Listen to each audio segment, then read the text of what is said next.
Welcome to the Private Practice with Soul podcast. My name is Dr. Brooklyn Storme, and I help private practice owners align their business back with their soul's calling, with their big vision and with their soul's purpose. Unlike other private practice coaches, I've traveled the world in search of spiritual resources, spiritual tools, education and information so that you can have the transformation that your soul desires and needs so that you can up-level your business. How much fun is this? I love it so much. Guys, if you're not already a member of the Private Practice Monthly Mentorship Group, please check out the show notes. I would love for you to be there. In the meantime, thank you so much for pushing play today. Let's begin. Happy Wednesday, everybody. It's Brooklyn, your host. Thank you so much for being here, and thank you so much for pushing play on another episode. Welcome to our new subscribers as well. Sorry it's a little bit late today. I like to get you these podcasts first thing in the morning. However, as you know, I'm in the process of moving house at the moment, and so everything's a little bit chaotic. I've got half an hour now before the next tradesman comes over. So I thought I'd just quickly pop in and say hello and give you some really, really helpful content. So one of the questions that has come up in one of the groups during the week is about getting referrals. And somebody has said, well, you know what, I'm posting everywhere and it's crickets. Like, it's just silence, Brooklyn. No one's booking in and I'm about to give up and throw it all in. Like, this is too hard. I can't do it. And I want to say, okay, tell me what's going on so that I can help you. And so this is what I do. I say, yep, tell me what's going on so I can give you a hand. And they just say, well, nobody's coming and I'm marketing everywhere. And here's the thing. When you want to attract clients, I believe that you absolutely attract them through your energy. Okay. I think people come to you for your energy more than because they want counseling or psychology or social work. I think they choose you because there's something energetically about you that feels good to them, okay? Whether or not it's a sense that they get that you're caring, that you're compassionate, that you understand, that you kind of get it, or maybe you share common interests with your clients and them with you, and they just love doing all that stuff, you know? And so it's less about where you're posting and how often you're posting, and I believe it's more about your energy. I think you can post once a week and still attract clients. The value of posting stuff every single day is it helps with brand awareness. If you are branding your posts, like not sharing other people's quotes, if you have photos that you're putting up, make sure you just pop them into Canva and drag and drop a PNG file of your logo onto those photos, because we want people to get familiar with the colors. Like, you guys know now, my logo is a crescent moon, but you also know as soon as you see that peachy coral color come up on your feed, you know, oh, Brooklyn's up to something again. What's she doing now? And so it's like my audience is so used to seeing me posting with that color that they now associate that color with something that I'm about to share. And that's what I want. And that's what brand recognition is, because we want your audience getting excited when they see your color coming up, if that makes sense. So I think when people say, well, what are the steps to getting referrals? Apart from having good energy, because I believe that if you're in a high vibe, and a high vibe doesn't mean you have to be like me bouncing off the walls all the time. That's like my default state, by the way. It's just I really enjoy doing these podcasts. But my default state is actually really loving and kind and calm and supportive. I like to think, and I hope my clients would, vouch for me there. I tend to be pretty calm, but I do get excited with them when they share their wins with me. Then I get over the moon and I have to try and rein myself back in. But when you post and when you write your posts and you share your content, doing it from a higher vibration, like a vibration of gratitude or a vibration of love, will absolutely convey that to the person who's reading it. They're going to pick up on that. And of course, like attracts like, they're going to experience the feeling of love or generosity or kindness or whatever it is that you're bringing to your post. And that's how you're going to attract your clients, okay? Not by writing 5 tips about anxiety. Like, honestly, who cares? It's important to do things like that. And oh my goodness, if you look back at my Facebook stuff, I was guilty of that as well because I didn't know any better then. I didn't. And I did do 5 myths about anxiety, the top 10 things you need to know today about anxiety. Here's 3 different breathing techniques that you can use. But my clients weren't wanting me to give them techniques and tools. My clients were just wanting my energy.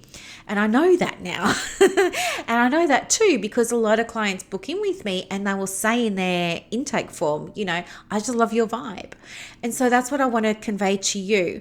Don't get so hung up on putting pressure on yourself to post every single day. You don't need to do that. It's more important that you post consistently. So if it's once a week, post at the same time every week. And before you post, make sure that you give yourself space to get into the right vibe, the vibe that you want to attract and the vibe that you want them to experience. That's probably one of the most important things that I can share with you that the other coaches won't. The other thing that I can share with you is it really comes down to your messaging. 110% it's going to come down to your messaging. Other women in private practice will say, well, we're not getting any work because it's a saturated market. And I think that's not true because the women that I work with, reach fully booked diaries in a matter of, 3 or 4 months. And it's not dependent on the amount of effort you put in either. In fact, success has nothing to do with the amount of effort that you put in. There you go. How's that for a polarizing statement? I know there's some of you probably thinking that's not true. Like lazy people can't be successful. It's not about being lazy. It's about working smarter. It's about delegating things that aren't in your genius zone so that you can work in flow. And it's about trusting that you're supported in every step of the process. But without a clear message, you get lost. Your practice gets lost in the white noise of all the other counseling and psychology and coaching and social work practices that are out there.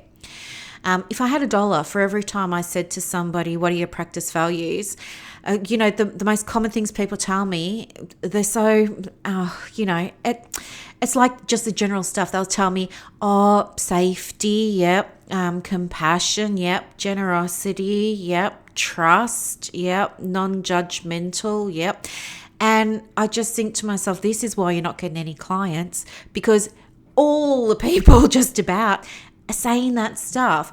If you want to attract the right clients for you to your practice, you need to take it further and get out of your head. Stop thinking about what everybody else is writing for their practice values and allow yourself to unfold what those values mean for you. So if you're going to say, I value safety. Okay, what does safety actually mean? And what does that look like in a session? And what would a client experience that makes them feel safe with you? Right? That's what I mean. Unpack it, take it a little bit further, because then you'll find a new value or a more refined value that's really going to land for your audience. Okay. The same if you say, I really value authenticity. That's like a buzzword. It has been for a few years now, hasn't it? Well, what does authenticity mean to you? The number of times I ask women in private practice that, they just go, being real. Okay, but unpack it. What does that actually mean, and what's that going to look like for your client, and how is that going to manifest in your practice, and what do you want your client to experience? Really take it further and unpack it. And that's when you're going to really start to get a picture of who your practice is, who your clients are, how you really want to work, and who you really want to work with. And that's often the missing key. So many private practice training courses will say, okay, let's map out your mission and your vision and let's work out your 5 values, but they're not going to help you unpack them even further. And so you're going to have 30 people in the classroom. Nearly all of them are going to have very similar values. How are you going to stand out? You're going to stand out by unpacking it. Okay. And if you want more help with your messaging, of course, let me know. I can absolutely help you with that. It's one of my favorite things to do in the whole world. My other favorite thing to do in the whole world is I really love helping you learn how to convert your inquiries, because there's a bunch of women that are getting phone calls or getting emails, but their conversion rate is perhaps not as good as it could be. And that's having a knock-on effect because, the diary isn't filling up as quickly as it could. You're not getting to meet your impact goals. Maybe you have a goal of, well, I want to help 100 women this year, or I want to help 100 children, or I want to help 100, people who've experienced trauma. But if you're not actually making those conversions, then we've got an issue that's then going to impact on your diary, your finances, even inner stuff like your sense of self-worth. Am I good enough? Should I just quit this and go and do a day job instead? Maybe everybody was right and I'm just not a business person. I don't have a head for business. I don't believe you don't have a head for business. I believe no one's shown you how to run a business. I think you're very good at, we know that you're competent to do the work, right? To do that direct client work. We know that you're competent because you've got the qualification, you've done the assignments, you've done the assessments, you've done your 1,000 hours of unpaid placements if you're a psychologist doing masters. So we know that you're competent, all right? That's not the issue. You're competent with your work, but nobody's actually taught you how to do the business side of the practice.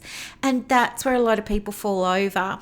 And some people will say, well, you know what, you shouldn't start in private practice as a new grad. And I think that's baloney. I think as a new grad, you're probably in a really, really good place to be able to start a private practice because you're fresh, you're still in the zone, you're still in the mood for learning, you're still able to remember how to learn. I mean, the more distance there is between you and a course, the more easy it is to forget how to learn. So you're at an advantage above people like me who, are a bit long in the tooth now and haven't gone to school or university for a long time. Like it can be harder for us to learn, but it's still fresh for you. It's still new for you. The other reason why I think you're in a really good place to be able to start a private practice is because you haven't learned any bad habits yet. And if you get the support now, you can create from day dot a soul-aligned practice that works for you, for your family, for your friends, for your lifestyle, for your bank account. You can do all of that and you won't have to be like some of the other women that I work with who've been in private practice for 5 or more years and they're struggling because they didn't get it right. They were operating out of alignment and they're kind of, stuck now and they're feeling it now energetically, they're feeling it emotionally, they're feeling it financially. They're still learning how to, they're in wounded energy and they're still learning now how to put policies into place. And there's nothing wrong with that. That's just their journey and that's okay. But for new grads, you can kind of avoid that, dodge that bullet. You won't have to go through what some of your predecessors have gone through. Plus, there's a really, really, really, really, really great resource available to you in terms of supervision and in terms of mentoring. So it's not like you're going to do it unsupported. And if you wanted to continue to learn, you can, and you're actually required to. It's continuing professional development, PD or CPD. So I'm getting off topic now, but I just want to say, if you're thinking of starting a private practice but doubting whether you're ready, I say take action because action's going to bring clarity. And what has that got to do with referrals? Well, I think when you are thinking about starting a private practice, if you do this work first on your values and you tune into the energy of those values before you write your content for your website or for your social media or for your email marketing or however you're going to, market the practice and make it visible, then you're putting yourself in a really, really, really good position to get that diary full, okay? The other thing that can be really helpful if you're not in the mood to work on your messaging, if you feel like your messaging is on point and you feel like your branding is on point and all of that sort of stuff, that's great. What you might want to do then is, now bear with me here because I've got not a story, but there's a philosophy here. I think you should absolutely do EAP. Now, I know this is triggering for some people. Some people love it, some people don't. I love it and I'll tell you why. The reason I love it as a private practice owner is because it is like you're jumping the queue. Let's say, you're marketing on Facebook or you're marketing on Google Ads, right? You're at the back of the pack and you're just waiting for those inquiries to come through. But with EAP, you're getting hand-delivered a warm lead. Hand-delivered a warm lead that you haven't had to pay for, that you haven't had to do any marketing for. Somebody's just plopped them in your lap. And then what you get to do is you get to build that relationship, which you're amazing at doing anyway. Like, that's why you're in this profession. One of the first things you learn is about the importance of building rapport. You're really good at that. So you're going to build that rapport and give them some support for those, initial sessions, those first, most of the time it's 3, 4, or 6 sessions. So you're going to work with them for the allocated time. And here's where the mistake happens. Some people just go, okay, that's it. Now I have to wait for another EAP client and it's horrible because they only pay me $80 and that's not fair and I'm worth more. No. Don't be one of those people. What you're going to do is in the last session, you're going to talk with them and you're going to convert them into a paying client. You're going to convert them into a private paying client. And is this ethical? Yes. Is this encouraged by the EAP provider that you're contracted to? Yes. Will your client feel supported? Yes. Do you think they really want to go back to their doctor, get a mental health care plan, to go and see somebody else and start their story from day dot again? No, it would be like Groundhog Day for them. And they don't want that. You don't want that. You're already partway into treatment. So it makes sense for everybody to continue, And I would argue that it's probably a duty of care for you to make that invitation for your clients who are finishing their EAP to continue on with you as a private client. And you know what? Most of the time they will, because they're working. One of the things that we have noticed as a trend sort of evolving in EAP since COVID is more and more employers are open to EAP services being delivered online, whereas, about 12, 18 months ago, that wasn't happening. It was more sort of, we'll wait to refer you any clients until you're back working face to face. But now it's much more accepted and recognized that it's okay, and that you might be based in a different state to the employee that's accessing the service. And so that's absolutely fine. So that's why I love EAP. And if you're stuck for referrals, jump onto the EAP website and go and have a look. Contact as many of the EAP providers as you can. Let them know that you're interested in applying to work with them as a subcontractor, and just see what they say. They'll have a little information form with an application in it that they will email you, and they'll ask you, in there if you're a member of certain clubs or memberships. You don't need to be for all of them. It's fine. It's okay if you're not. Like some will ask, are you a member of ACA? And you just say yes or no. If you say no, it doesn't mean they're not going to give you work, right? They're just asking the question. If you're in any other membership, of course you can say that. If you're a psych, they ask you in the Australian Psychological Society and you say no, it doesn't mean you're not going to get work. They're just asking, all right? So that's fine. So anyway, that's a really, really great way.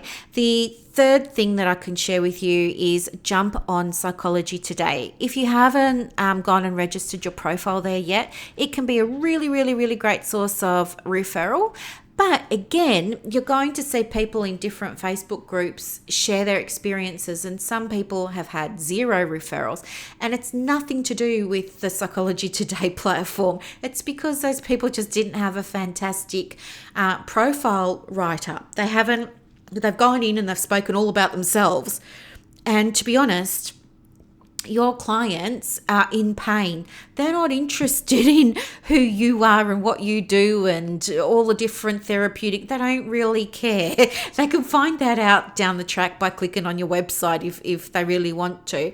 Your clients, your potential clients are coming and they're searching through all the profiles for somebody that's going to be a good fit for them. So talk to them. Stop talking about yourself. If you're not getting referrals from that, that's a sign that your profile is off and you need to rewrite it.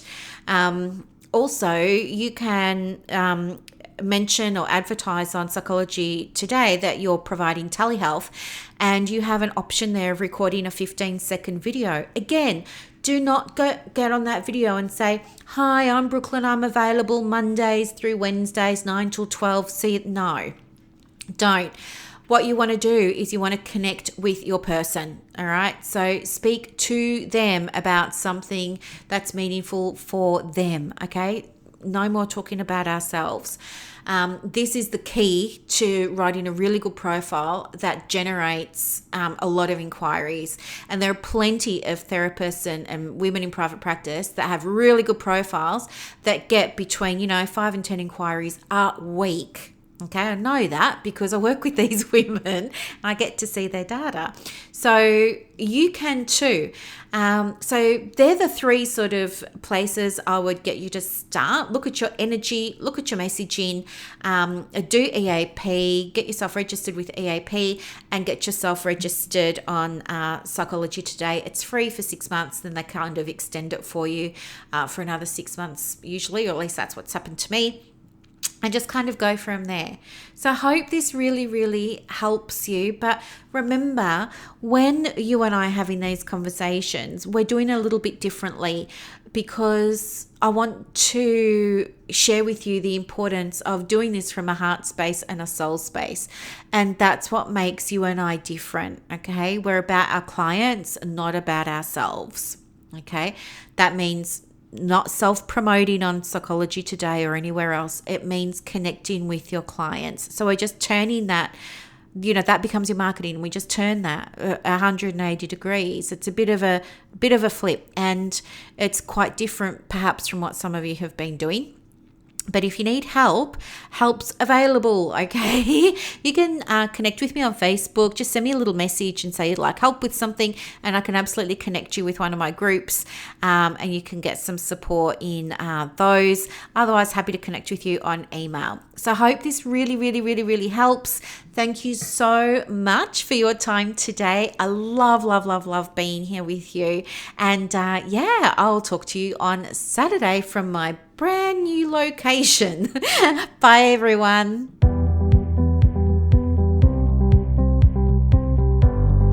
Thank you so much for listening to this episode of the Private Practice with Soul podcast today. If you're looking for clarity, if you need help with branding, your processes, and bringing everything into alignment with your soul's purpose for your private practice, head to the show notes and click the link for more information about the Private Practice Monthly Mentorship Group. You are going to love it. I can't wait to see you in there. Thanks so much for listening. Bye.